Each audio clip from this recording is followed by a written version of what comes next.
My friend Ann Coulter joins us now.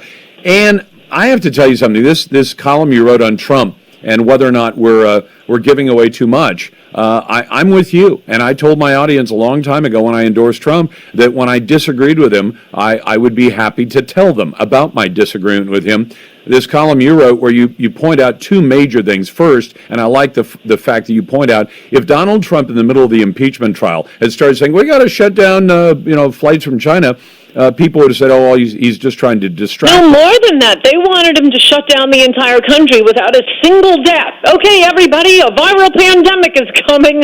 I know it looks like I'm distracting from impeachment. It's absurd what they're expecting him to have done. Everybody stay home.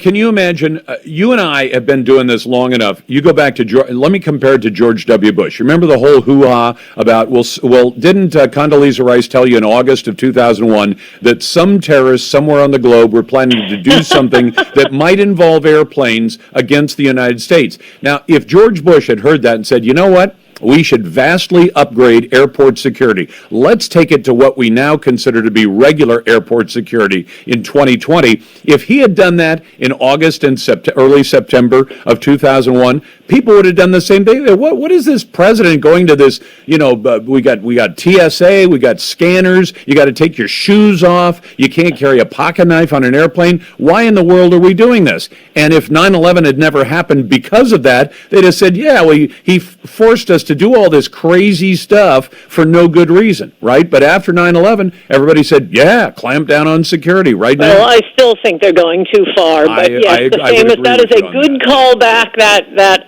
August 6th, I think it was, August 8th, yep. The presidential daily briefing that had, it warned about nothing that was happening. It was stuff like, Al-Qaeda determined to attack. And as I said I think treason on this one, it's like, actress from Oklahoma determined to succeed in Hollywood. Yeah, no kidding. We know Al-Qaeda's out there. This isn't useful. What do they call actionable intelligence? Nope.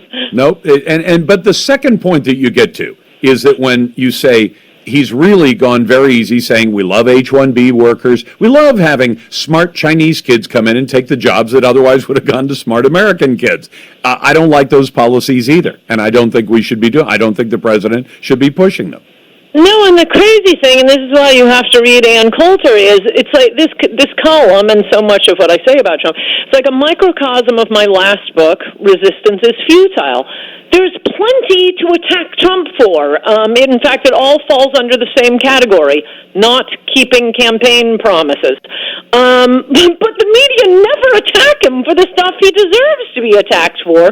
So I have to come out and do it, running the risk of, God help us if it's the alternative. And being I think unfollowed by the president on Twitter? Well, if we have President Stacey Abrams, or whomever Biden chooses as his vice president.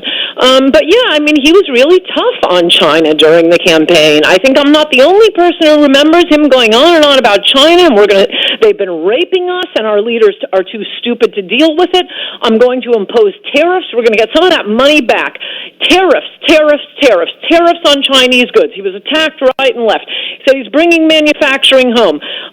When Disney, that famous incident very early in the campaign, Disney brought in a bunch of H-1B workers and fired Americans to take these tech jobs and made the Americans train their replacements, because there are no Americans willing to do these jobs. Here, train a cheap foreigner for us.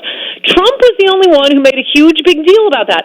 Okay, then he gets elected president and checks with his buddies at Goldman Sachs, whom he's hired more of than Bush or Obama combined, and they say, no tariffs, bad idea. So there were no tariffs for 2 years. So Chinese students continued to pour into American universities.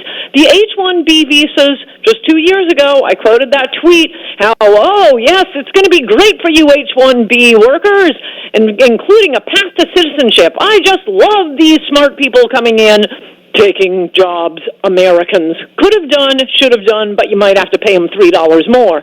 So, this is the stuff, and, as I pointed out, what does this have to do with with the Wuhan flu. Well, it used to be that, the Russian flu in, 1889, I'm making up that date, that was pretty much confined to Russia. We have merged our economies. Trump ran on getting tough on China. He did not get tough on China. He deserves, but don't worry, Ivanka got all of her trademarks in China fast-tracked, so that was great. And Wall Street made a lot of money, so that was great. No, if Trump had kept his promises on immigration for one thing, but mostly in this particular case on China, the birthing hospitals. We get tens of thousands, perhaps hundreds of thousands of pregnant Chinese ladies flying in every year. There are hospitals set up, the big tourist hospitals. You see them shopping. They go to Las Vegas. They go to Rodeo Drive. And then they give birth to a, quote, American child. How about signing that executive order on anchor babies, Mr. Absolutely. Ann Coulter's latest book, Resistance is Futile, How the Trump-Hating Left Lost Its Collective Mind, and I'm with her. If the president were to sign an executive order saying we are no longer giving birthright citizenship to people who conspire to drop an anchor baby on American soil, I'd be all for it. You got the Larson Show.